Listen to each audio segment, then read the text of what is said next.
Hey everyone. Today we're taking a closer look at one of the most polarizing topics in MMOs, multiboxing. Is it just smart play, or is it ruining the game for everyone else? Stick around because we're going to take a look at what I believe the top 5 uses of multiboxing are and how I see it affecting the game. First, let's quickly go over what multiboxing actually is. It's the practice of playing multiple characters at the same time. Players typically do this using specialized software or hardware setups, allowing one person to control several accounts simultaneously. Depending on the game, there could be some level of automation involved, but that's not required or even allowed sometimes.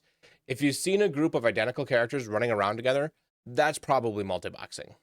Now, let's move on to the reasons to multibox. Number one, resource gathering. Players will often multibox to farm materials or grind mobs more effectively. With more characters, you can gather more in less time, which can be a huge boost if you're trying to make money or craft gear. The downside is that it can mess with the economy. When one person is gathering what would usually take a full group, it floods the market, it can hurt the earnings potential for solo players. But personally, I don't mind this too much. Unless someone's camping a high demand spot for hours on end, it's just not that impactful in my opinion. Number two is soloing group content.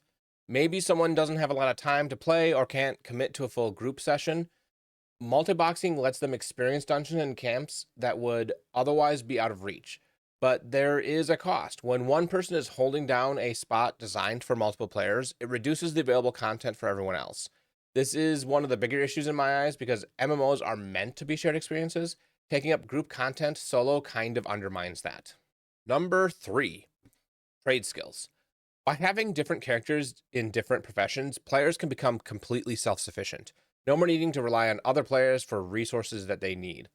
It's convenient, sure, but it also cuts out the social aspect of crafting and trading. I see this one brought up from time to time, but I don't really think this is a multiboxing issue.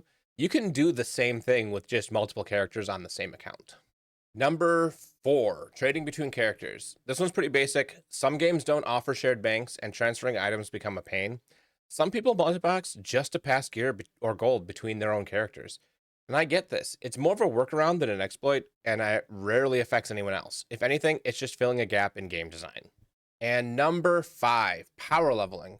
With multiboxing, players can bring up ults much faster by tagging along with a stronger character. It's efficient, but some people worry that those ults might reach high level content without actually learning how to play.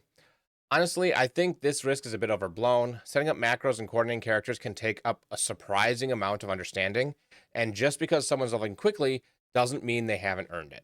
There are also some broader points worth mentioning when it comes to multiboxing. Most of the activities people multibox for aren't exclusive to multiboxers. If a player is just a few levels higher than the content, they can often do these things solo just as well. Multiboxing just speeds it up or lets them do it earlier. It's a matter of efficiency, not access. Another key point is that many of the problems attributed to multiboxing, like monopolizing camps or being toxic, aren't unique to multiboxers. One person with a bad attitude can ruin things just as easily with a single character. It's just more visible when they're doing it with a small army of ults. Multiboxing is also often equated with botting, and while it can cross into that territory, that's not what I'm advocating for. I firmly believe that full automation is detrimental to games.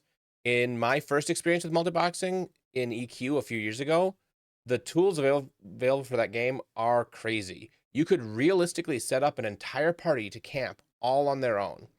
In Pantheon specifically, the in game macro system is so flexible that players can essentially automate their characters using built in tools, which I think crosses a line. But that's a problem even without boxing. Developer rules vary wildly. Some games have no rules around it. Some games ban it outright. Others allow it, but restrict the tools you can use. And some only allow it on specific servers. My favorite approach is the one key press equals one action rule. It draws a line, but even that can get blurry when in game macro systems do a lot of the heavy lifting. Multiboxing isn't black and white, it's nuanced and a lot more situational than most people give it credit for. At the end of the day, I think intent matters more than the method. If someone is boxing and being respectful to others, I really don't see the issue. The problem isn't multiboxing, it's bad behavior. Whether multiboxing is bad for a game depends heavily on how it's regulated and the game's community. its impact varies significantly across different games. What do you think? Is multiboxing a legitimate playstyle or does it cross a line? Let me know your thoughts in the comments. Don't forget to like and subscribe, and have a good one.